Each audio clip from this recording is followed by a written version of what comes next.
Good morning बच्चों, good morning good morning good morning. आइए, welcome to Jarvis classes. आज हम लोग मॉर्निंग में सुबह आते हैं और लेकिन आज थोड़ा स्टूडियो का लाइट खराब हो चुका है, तो थोड़ा लाइट का प्रॉब्लम आ रहा होगा। ठीक है, फिर भी मैं मुझसे जितना हो पाया मैं एडजस्ट किया हूँ। ठीक है, आज लाइट लगा दूंगा। सेकेंडली, आज हम लोग रे ऑप्टिक्स और ड्रॉप कर रहे हैं क्योंकि वो बहुत लंबा चैप्टर है। ड्रॉप कर रहे हैं इन सेंस कि मतलब अल्टरनेटिव में चलेगा। मतलब अभी जैसे हम लोग वेव ऑप्टिक्स शुरू करने वाले हैं, है ना। हेडिंग देख ही लिए होंगे आप लोग। वेव ऑप्टिक्स लेक्चर 1 शुरू करेंगे। अभी रे ऑप्टिक्स हम लेक्चर 8 तक पढ़ चुके हैं। तो मेरे ख्याल से कल हम लोग क्या पढ़े थे, एपरेंट हाइट एपरेंट डेप्थ तक हम लोग कवर कर चुके थे। ठीक है, प्रिज्म शुरू कर चुके थे, थिन प्रिज्म हो चुका था। मतलब हम लोग लगभग आपका समझिए कि 60-70% हम लोग रे ऑप्टिक्स को खत्म कर चुके हैं। उसके बाद जो बचा हुआ यूनिट उसको खत्म कर देंगे जल्दी हम लोग, है ना। और फर्दर हम लोग शुरू करते हैं क्या, वेव ऑप्टिक्स। ज्यादा बड़ा चैप्टर नहीं है ये, 5 से 7 लेक्चर के बीच में हम लोग इसको समटाने की कोशिश करेंगे। आइए पहले शुरू करते हैं हम लोग वेव ऑप्टिक्स का लेक्चर 1। हेडिंग डाल लीजिए और शुरू हो जाइए सर। ठीक है, आइए सर। वेव ऑप्टिक्स पढ़ने से पहले आपको कुछ एसएचएम के बारे में जानकारी होना चाहिए, है ना। एसएचएम जो आप लोग क्लास 11 में पढ़े होंगे वो आपको जानकारी होना चाहिए थोड़ा सा भी, कि एम्पलीट्यूड क्या होता है ना, वेव फ्रंट क्या होता है, वेव्स क्या होते हैं, वेव्स कैसे ट्रैवल करते हैं, what is the superposition of the waves. ये सब कुछ कुछ मालूम आपको होना चाहिए, जो आप लोग हम लोग पढ़ते हैं। किसमें, एसएचएम में पढ़ते हैं, जो आप लोग शायद पढ़े हैं कि नहीं पढ़े। मैं जितना हो पाएगा मैं उतना बेसिक से उठा के आपको उठाऊंगा, लेकिन हर चीज बेसिक से उठाना थोड़ा मुश्किल होता है बच्चा, है ना। आइए, फिर भी अगर नहीं पढ़े फिर भी हम कोशिश करेंगे कि आपको दिया जाए। आइए सर, पहले हम लोग पढ़ने वाले क्या, जिसका नाम है Huygens principle. Huygens Huygens principle. Light आ रहा है क्या, दिख रहा है क्लियर ना। थोड़ा एडजस्ट कर लेना बाबू आज, है ना, क्योंकि ये लाइट का थोड़ा इशू होगा, हम समझ सकते हैं आपको। नहीं, अंधेरा दिख रहा होगा, कोई बात नहीं कोई बात नहीं, थोड़ा आज भी एडजस्ट कर लेना। ठीक है, इसे बोल बोल के लिखते हैं। हाइजन प्रिंसिपल ये दिया था आपका 1678 में। ठीक है सर, क्या था इसमें, कुछ कुछ बात है। सबसे पहला, अच्छा, ये जो पहला का 2 पॉइंट है ना, जो फर्स्ट का 2 पॉइंट सर वो गलत है। जो हाइजन दी दिए थे फर्स्ट के 2 पॉइंट वो गलत है, वो सही नहीं है। बस लिख रहे हैं इसलिए, अगर आपको ऐसा रीजन बन गया है तो आप लोग कर पाए। ठीक है, पहले क्या आता कि लाइट जो होता है, light is a mechanical wave. दूसरा कहा था ये light is a longitudinal wave. ये दोनों गलत था। ठीक है, ये दोनों बातें इसकी गलत थी। ना ही लाइट मैकेनिकल वेव होता है, ना ही लाइट लॉन्गिट्यूडनल वेव होता है। ठीक है, ये आपका 2 तर्क दिया था कौन, हाइजन, जो गलत था। तो सर हम लोग फिर पढ़ते कि Huygens principle. Sir Huygens principle हम लोग बस पढ़ते ही, तीसरा चीज जो ये दिए थे ना वो कमाल कर दिया था। तीसरा चीज जो दिए थे हाइजन जी, वो दिए थे क्या, आपका वेव फ्रंट्स। क्या दिए थे, वेव फ्रंट्स। वेव फ्रंट्स क्या दिए थे बेटा, वेव फ्रंट्स दिए थे। What is wave fronts sir, it is a imaginary surface where all the point are in same phase, are in same phase। बात समझना सर, वेव फ्रंट एक आपका इमेजिनरी सरफेस होता है। वेव फ्रंट क्या होता है, एक इमेजिनरी सरफेस होता है, जहां पे आपका उस वेव फ्रंट्स में जितना भी आपका पॉइंट्स डाला जाए वो सारा पॉइंट इक्वल फेज में पाया जाता है। वेव फ्रंट्स याद रखना एक इमेजिनरी सरफेस है। सर पॉइंट सोर्स का आपका स्फेरिकल बनता है, लाइन सोर्स का सिलेंडर बनता है, ठीक है, पैरेलल का आपका प्लेट बनता है, सब बनाएंगे हम लोग। ठीक है, किस तरह का वेव फ्रंट बनाना है, कैसे बनाना है, इस पर सवाल पूछता है सर। डायग्राम दे देगा, बोलेगा कि किसका क्या वेव फ्रंट है, बताइए कौन सा वेव फ्रंट सही है, कौन सा वेव फ्रंट, कौन सा which one is the converging wave front, which one is the diverging wave fronts. ये सब बनाने आपको आना चाहिए। चैप्टर ज्यादा हार्ड नहीं है, इसमें थोड़ा थोड़ा आपका कैलकुलेशन ज्यादा यूज होने वाला, दिमाग बहुत कम यूज होगा इसमें। बाकी पूरा का पूरा एसएचएम इसमें कॉपी है। ठीक है, आइए शुरू करते हैं सर। वेव फ्रंट्स के बारे में कुछ जानकारी, तो इसको मिटा रहे हैं, फर्स्ट के 2 पॉइंट इसको रहने दे रहे हैं। ठीक है, सुनना, वेव फ्रंट्स के बारे में तो जानकारी ले। वेव फ्रंट्स क्या होता है sir, it is a imaginary surface where all points are in same phase, where all points are in same phase. अगर हम इसे बात करें, अगर मान लीजिए पॉइंट सोर्स ले लें, आप क्या ले लें, पॉइंट सोर्स, तो इसके लिए क्या बनेगा सर, स्फेरिकल, स्फेरिकल, ठीक है, imaginary surface, spherical imaginary surface where source is at centre, is at centre. इसका मतलब समझना कि अगर हम सोर्स को सेंटर पे लें, अगर इसको हम एस बोल रहे हैं सोर्स, तो इसका वेव फ्रंट कुछ एक इमेजिनरी स्फीयर बनेगा, इसका वेव फ्रंट कुछ एक इमेजिनरी स्फीयर बनेगा, ठीक है, कोई दिक्कत यहां तक। और इससे जो वेव निकलेगा वो क्या रहेगा सर, इससे जो वेव निकलेगा, wave propagate is perpendicular to wave front. मतलब कुछ वेव जो निकलेगा इस तरह से निकलेगा, मतलब perpendicular to wave front, wave propagate is perpendicular to wave fronts. Simple बात है। तो याद रखना, ये इसके लिए नहीं, हर एक चीज के लिए समझना। हम तो एक पॉइंट सोर्स का एग्जांपल दिए आपको ना, अभी और एग्जांपल करवाएंगे। याद रखिएगा कि वेव जो होता है ना, जो प्रोपगेट वेव जहां से निकलता है सर, वो always to always perpendicular to wave fronts. Wave जो निकलता है सर, वो always to always perpendicular to wave fronts. यहां तो कोई दिक्कत है, यहां तो कोई दिक्कत समस्या?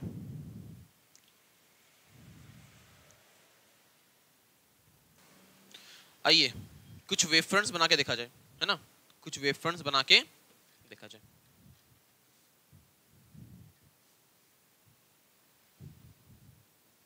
हम दो सेपरेशन दे देते हैं ताकि आपको देखने में आसानी हो।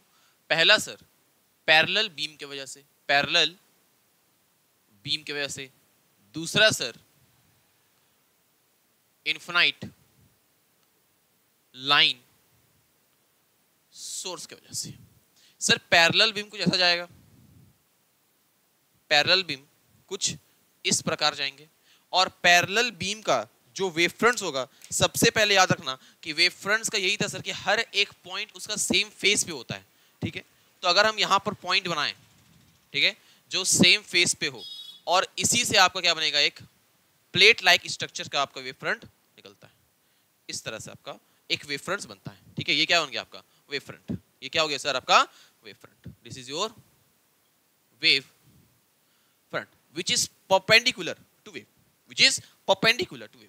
सर इनफिनाइट लाइन सोर्स रहेगा, अगर इनफिनाइट लाइन सोर्स रहे, इनफिनाइट लाइन सोर्स रहे, ठीक है, इनफिनाइट लाइन सोर्स रहे,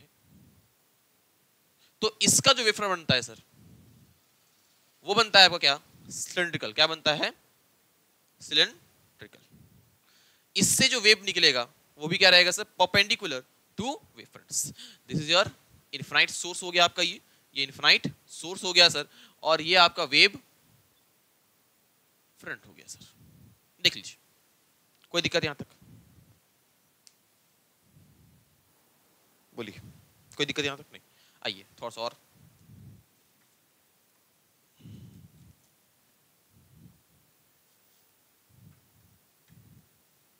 आइए सुनिएगा, यहां पर ध्यान सुन लो, ठीक है।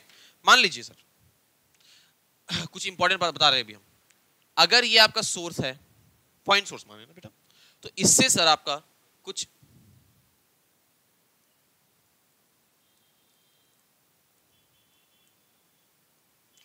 इस प्रकार बनेगा सर। वेव फ्रंट का हर एक पॉइंट, वेव फ्रंट का,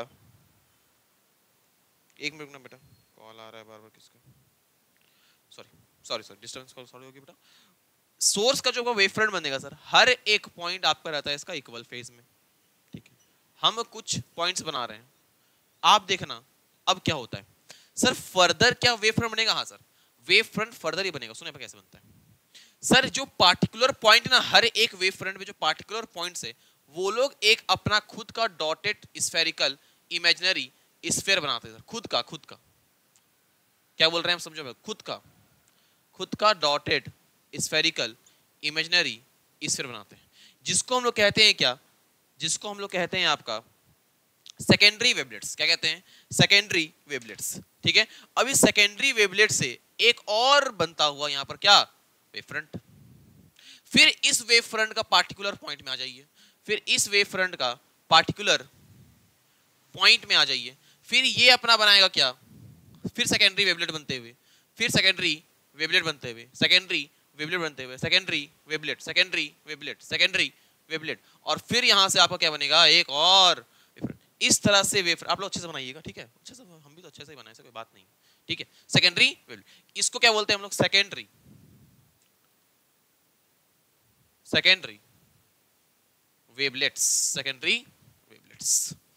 कोई दिक्कत यहां तक? यहां तो कोई दिक्कत? इस तरह का डायग्राम बनता है सर आपका वेव फ्रंट्स में।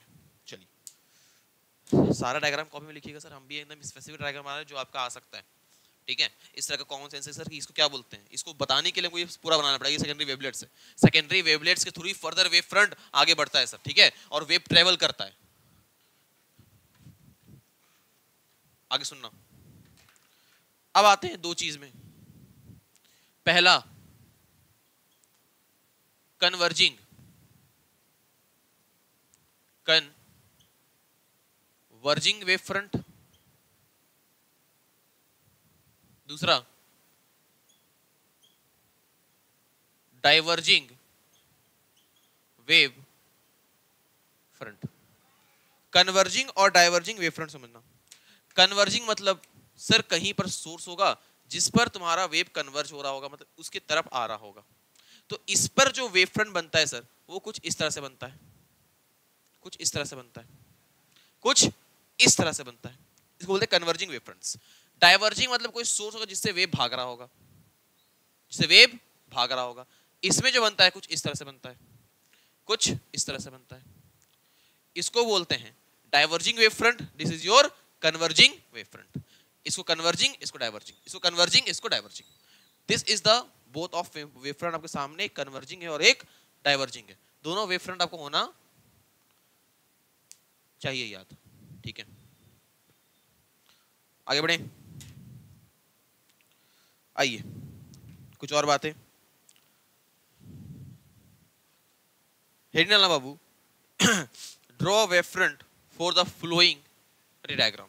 ड्रॉ, लिखो, हेडिंग डालो, draw wave front for the flowing, draw wave front for the flowing ray diagram, draw wave front for the flowing ray diagram, draw wave front for the flowing ray diagram. सबसे पहला ये आपका mirror है,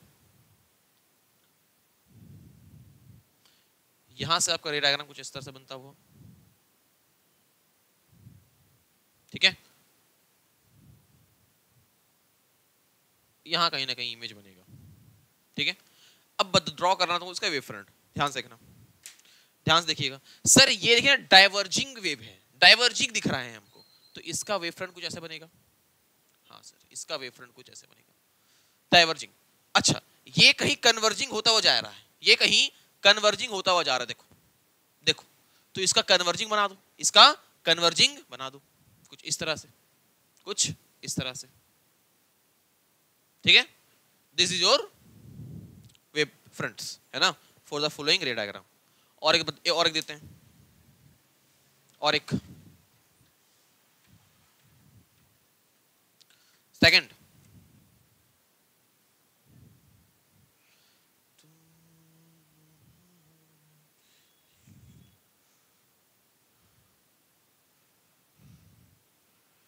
इसको mirror मत मानो, इसको mirror मत मानिए।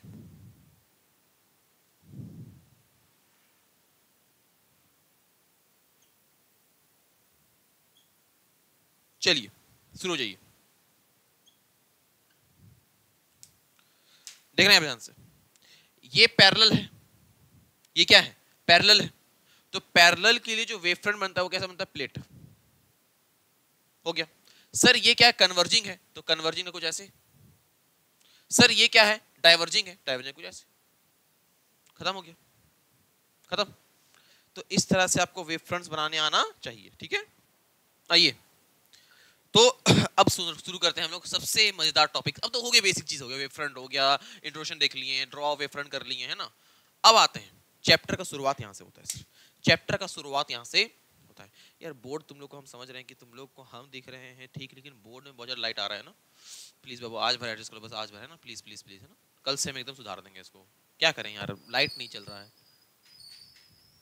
गयो डेढ़ हो चुका है ये, ठीक है, जो ऊपर लाइट लगा हुआ है ना वो डेढ़ हो चुका है। क्या आइए यहाँ सुनिए।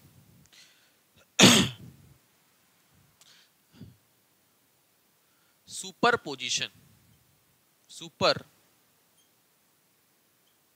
Position of wave, super position of wave,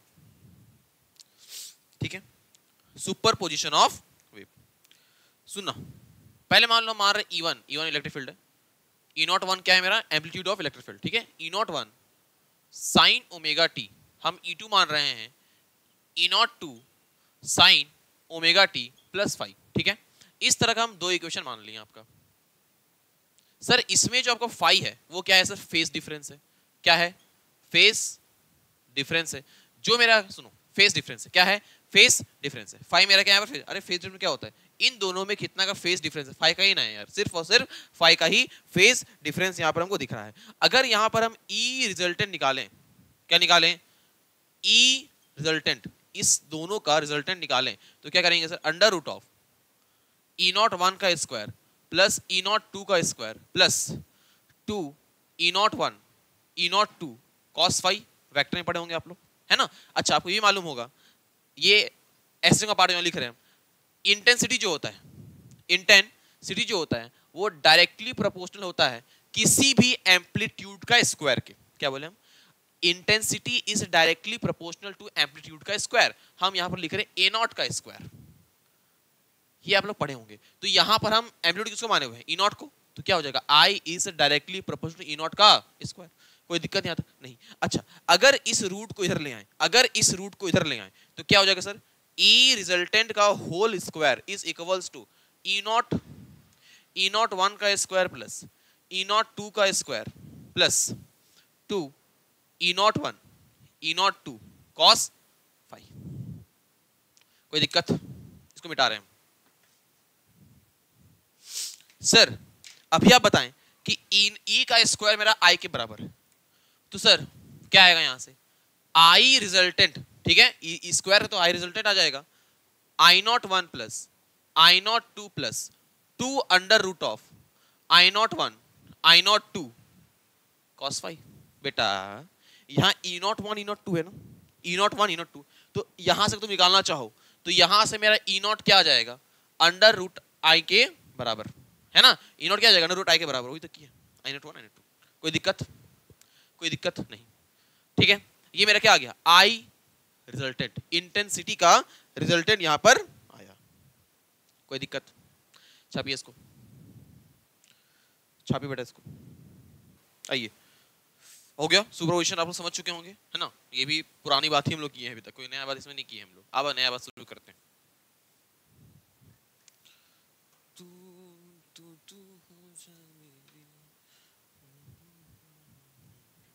डालिएगा, हेडिंग डालिएगा, interference, interference incoherent source, incoherent source क्या होता है, सुनना, ध्यान सुनना पहले। इंटरफेरेंस ऑफ, ठीक है, इंटरफेरेंस ऑफ, इनकोहेरेंट सोर्स क्या होता है, सुनना सर। इनकोहेरेंट सोर्स उसको कहते हैं जिसका आपका ओमेगा क्या हो, डिफरेंट हो, फ्रीक्वेंसी क्या हो, डिफरेंट हो।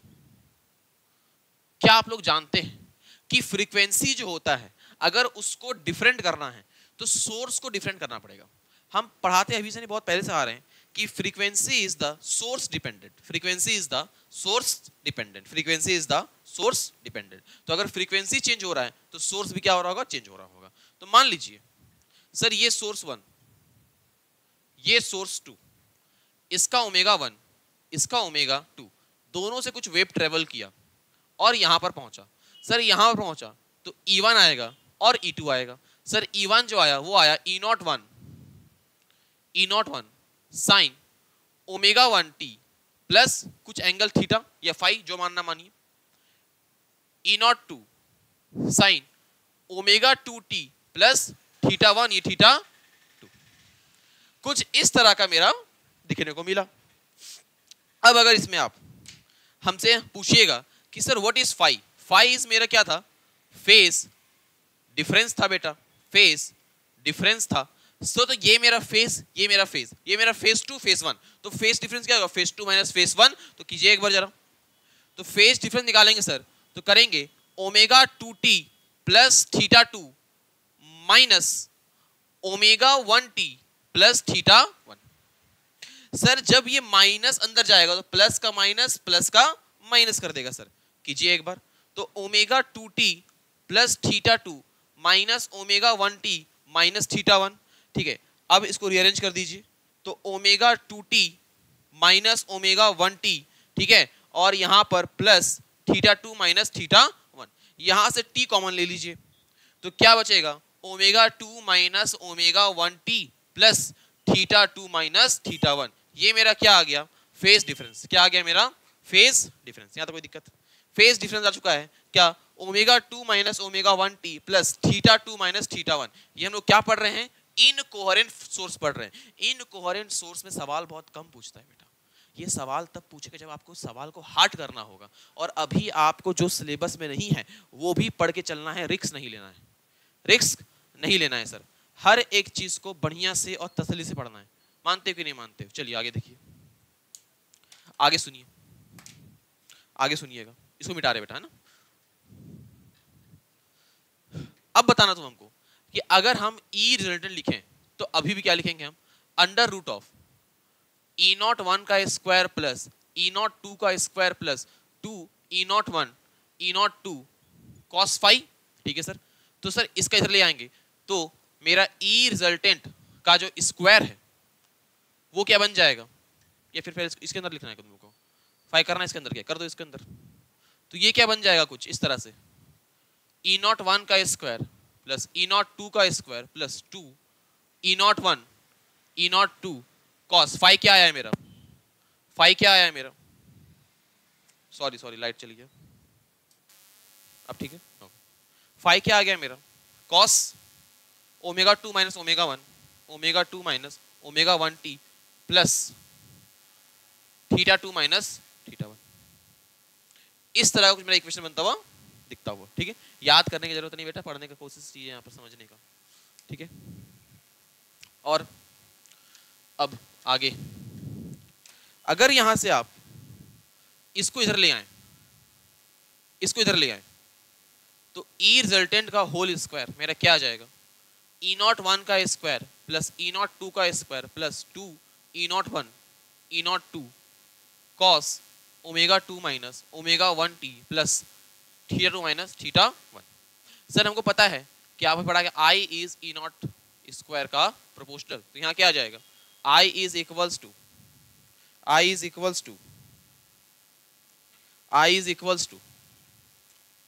I01 plus I02 plus 2 under root of I01 under root of I02, ये दोनों को साथ में लिख सकते हो, कोई दिक्कत वाली बात नहीं, तुम ऐसे भी लिख सकते हो, 2 under root I01 I02 cos omega 2 minus omega 1t plus θ2 minus θ1।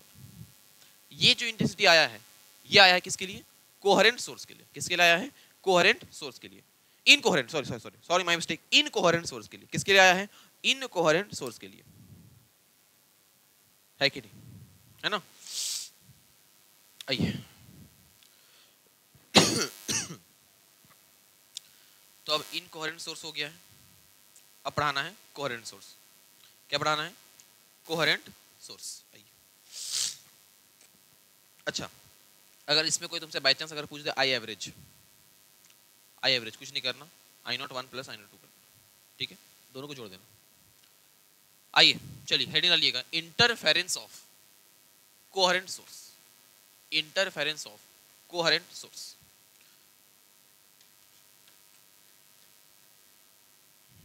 Interference of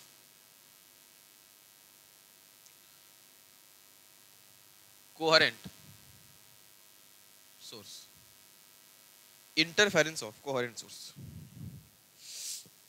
sir इसमें क्या होता है, ओमेगा सेम, फ्रीक्वेंसी सेम, और उसके बाद जो फेज डिफरेंस होता है between the two points are same. Phase difference between two points are same.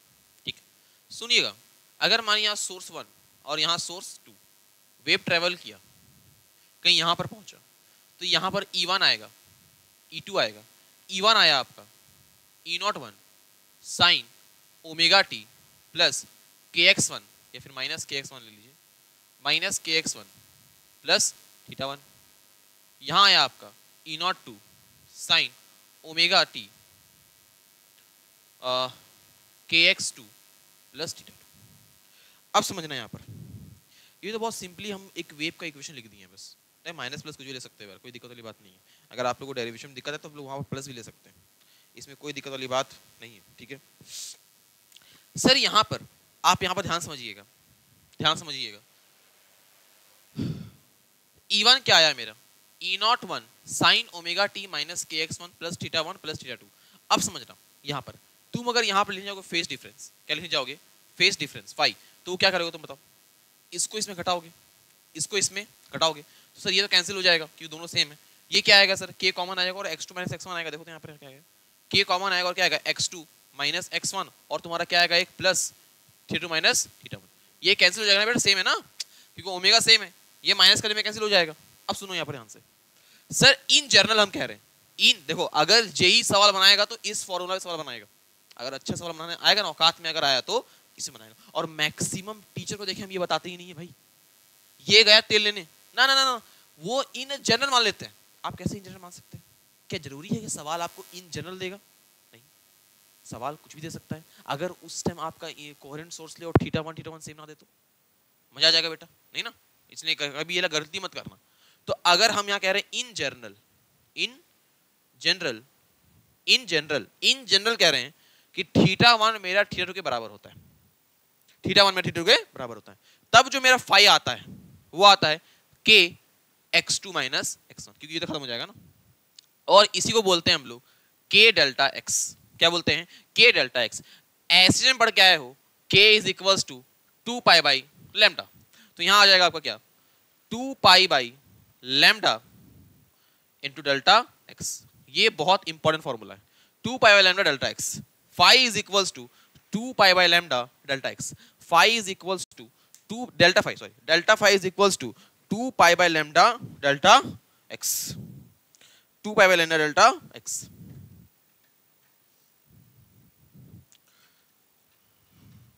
सुनिएगा यहाँ पर कहानी को आगे बढ़ाते हुए,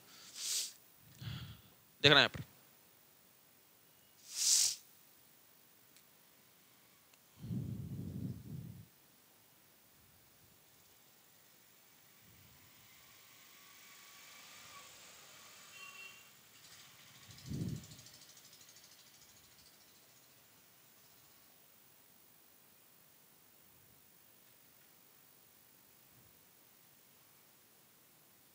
कोई दिक्कत यहाँ तक, ये तो इतना बार पढ़ चुके हैं कि सेम चीज है। 5 में यार दिया क्या, जो आया 2 pi by lambda delta x, 2 pi by lambda delta x, 2 pi by lambda delta x, 2 pi by lambda delta x। कोई दिक्कत, तो अभी हम लोग क्या आगे पढ़े सर, हम लोग ये पढ़े इनकोहेरेंट सोर्स और कोहेरेंट सोर्स। इनकोहेरेंट सोर्स में आपका कम चांस है, कोहेरेंट सोर्स में आपका क्या पूछेगा, वही वो फॉर्मूला जो बताएं अभी, 2 pi by lambda delta x, उसे सवाल पूछेगा, फेज डिफरेंस को 2 pi by lambda delta x सवाल पूछेगा ही पूछेगा। आगे बढ़े, अब हम लोग पढ़ते हैं क्या, कंस्ट्रक्टिव इंटरफेरेंस, और बस आज कंस्ट्रक्टिव खत्म कर देंगे। आइए डालिएगा हेडिंग कंस्ट्रक्टिव इंटरफेरेंस।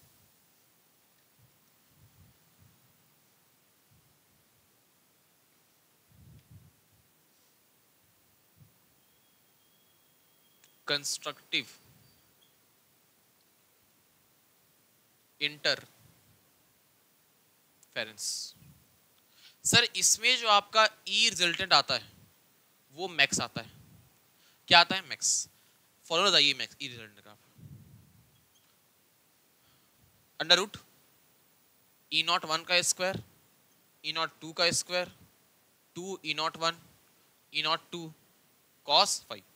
अगर इसको मैक्सिमम होना है तो cos फाई को मैक्सिमम होना पड़ेगा, और cos फाई का मैक्सिमम वैल्यू तुम्हारा क्या होगा, -1 से +1 तक। -1 से +1, सीधा बोल दो 1, सीधा बोल दो 1। क्या 1? cos फाई को 1 होने के लिए तुम्हारा डेल्टा फाई क्या होना चाहिए, एक तो 0 या तो 2 पाई या तो तुम्हारा 4 पाई या तो तुम्हारा 6 पाई है ना, 8 पाई, इस तरह का चलना चाहिए। ठीक है, इस तरह का चलना चाहिए। तो हम कह सकते हैं कि 2n पाई, ठीक है, फेज डिफरेंस क्या होना चाहिए, 2n पाई के बराबर होना चाहिए। फेज डिफरेंस जो आएगा वो आपका क्या आएगा, 2n पाई के बराबर। क्या आएगा बेटा, 2n पाई के बराबर। सिंपल फॉर्मूला क्या आ जाएगा, 2n पाई है ना, 2n पाई का मल्टीपल, 2n पाई का मल्टीपल मेरा फेज डिफरेंस आएगा। और अभी क्या पढ़ के आया, फेज डिफरेंस क्या होता है सर, क्या होता है, 2 pi by lambda delta x। क्या होता है, 2 pi by lambda delta x। तो क्या यहां से हम कंस्ट्रक्टिव इंटरफेरेंस होने के लिए, कंस्ट्रक्टिव इंटरफेरेंस होने के लिए फेज डिफरेंस चाहिए 2n पाई का मल्टीपल। तो अगर फेज डिफरेंस चाहिए 2n पाई का मल्टीपल तो पार्ट डिफरेंस कुछ आएगा ना। देखो यहां पर तुम क्या पढ़े थे, फेज डिफरेंस पढ़ के आए हो अभी, क्या 2 pi by lambda into delta of x is equals to, उसके बराबर हो जाएगा 2n पाई के, है ना। तो देखना 2 2 कैंसिल, पाई पाई कैंसिल, तो डेल्टा x क्या आ गया यहां से, n लैम्डा, n लैम्डा मतलब 0 lambda, 2 lambda, 3 lambda and so on. Constructive interference होने के लिए फेज डिफरेंस 2n पाई का multiple, path difference n pi का n लैम्डा का मल्टीपल। कंस्ट्रक्टिव इंटरफेरेंस होने के लिए फेज डिफरेंस 2n पाई का multiple, path difference n lambda का multiple. Sir what is construct, आगे पढ़ने वाले भाई, अभी ये पूरा चैप्टर आपका कंस्ट्रक्टिव और डिस्ट्रक्टिव इंटरफेरेंस में चैप्टर खत्म होने वाला है भाई। कंस्ट्रक्टिव और डिस्ट्रक्टिव इंटरफेरेंस में चैप्टर खत्म होने वाला है, सुनिए भाई ध्यान से। अब समझना, कंस्ट्रक्टिव इंटरफेरेंस में बनता है ब्राइट फ्रिंज, ये आगे बता रहे हैं, आगे बता रहे हैं, ब्राइट फ्रिंज है ना। इसका जो, अच्छा चलो आगे बता ही देते हैं इसको, मिटाएं, सुनो। कंस्ट्रक्टिव इंटरफेरेंस हो गया, थोड़ा सा और बता बाकी है। अगर समझना, ई रिजल्टेंट का फॉर्मूला था क्या, E01 का स्क्वायर प्लस E02 का square plus 2 E01 E02 cos phi. Sir ये तो 1 हो गया, तो क्या बचा सर, बचा क्या, E01 का स्क्वायर, E02 का स्क्वायर, 2 E01 E02। अच्छा क्या, अगर ध्यान समझना, अगर क्या इसको लिख सकते a square plus b square plus 2ab, तो यहां से क्या आ जाएगा मेरा E01 प्लस E02, क्योंकि स्क्वायर से रूट कैंसिल हो जाएगा ना। अच्छा वैसे ही क्या है, रिजल्ट क्या है यहां पर, E01 E02 किसके लिए, कंस्ट्रक्टिव इंटरफेरेंस के लिए। अब समझना आगे की बातें, आई रिजल्टेंट क्या होगा, I1 प्लस I01 I02, ठीक है, 2 under root I01 I02 cos phi, ये तो 1 हो गया। तो यहां देखो, तो अगर इसको हम root I1 plus root I01 I02 का होल स्क्वायर बोल दें, कोई दिक्कत है क्या, नहीं। इसका स्क्वायर ये a square b square 2ab खत्म, है ना। तो अगर मान लीजिए बेटा, इसका अगर हम क्या करें, अब एक काम, अच्छा बाद में कल बताएंगे अब इसको। तो याद रखना कि आई रिजल्टेंट और ई रिजल्टेंट क्या आता है आपका कंस्ट्रक्टिव इंटरफेरेंस के लिए, कोई दिक्कत यहां तक,